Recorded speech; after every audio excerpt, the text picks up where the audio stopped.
حضرت عائشہ رضی اللہ تعالیٰ عنہ کی روایت، حضرات محدثین نے اپنی کتابوں میں ذکر فرمائی کہ کسی شخص پر زکوٰۃ واجب ہو اور وہ اس کو ادا نہ کرے تو بے برکتی سے اس کا بقیہ مال بھی تباہ ہو جائے گا۔ اس کی دوسری صورت بھی ہے، اور دوسری صورت یہ ہے کہ ایک آدمی زکوٰۃ کا مستحق نہیں ہے اور زکوٰۃ کی رقم لے رہا، زکوٰۃ کی رقم لے رہا ہے اور زکوٰۃ کا مال لے رہا ہے، اس سے بھی اس کا دیگر مال تباہ ہو جائے گا، بے برکتی آ جائے گی، نحوست آ جائے گی۔ ایک صورت تو یہی ہے کہ آدمی نے اپنی زکوٰۃ نہیں نکالی،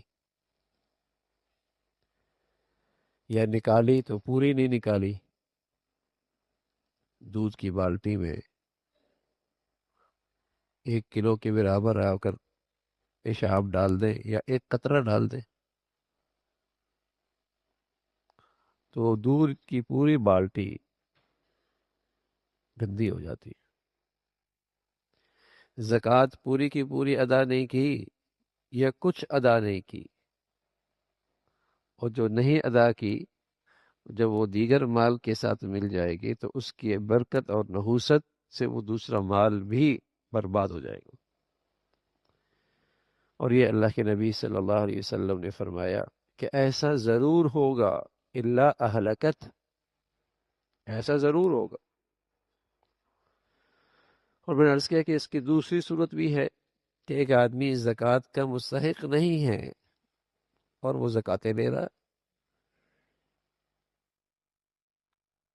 اللہ کے نبی صلی اللہ علیہ وسلم فرمایا کرتے تھے ایک وقت ایسا آئے گا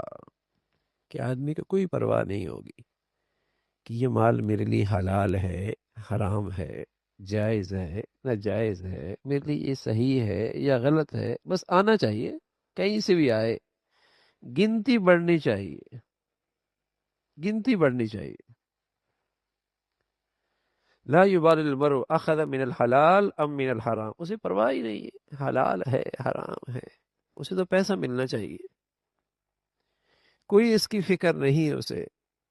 اس لیے زکوٰۃ دینے والے کو فکر کرنی چاہیے۔ جب سامنے والے مجمع میں یہ استعداد ہی نہیں ہے، یہ فکر ہی نہیں ہے کہ وہ الحلال حرام کی تمیز کرے، تو پھر زکوٰۃ دینے والے کو تو اہتمام ہونا چاہیے کہ کہاں دے رہا ہوں، اس کے لیے وہ حلال بھی ہے یا نہیں، اس کو تو تمیز ہی نہیں ہے۔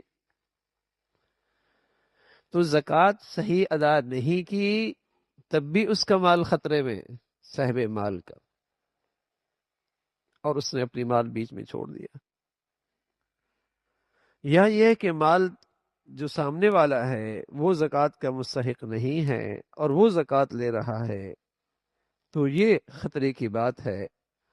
تو اس حدیث کا مطلب یہی ہے کہ غنی آدمی، ایک جو ہے وہ آدمی صاحب مال ہے اور صاحب مال اپنی زکوٰۃ پوری نہیں نکالتا، اور دوسرا مطلب یہ کہ ایک مالدار آدمی جو زکوٰۃ کا مستحق نہیں، غلط طریقے سے زکوٰۃ وصول کرتا ہے، تو یہ جب مال اس کے دیگر مال میں شامل ہوگا تو وہ اسے منحوس اور اسے تباہ کر دے گا۔ اور یہ دونوں صورتیں رسول اللہ صلی اللہ علیہ وسلم کی اس حدیث میں ثابت ہو رہی ہیں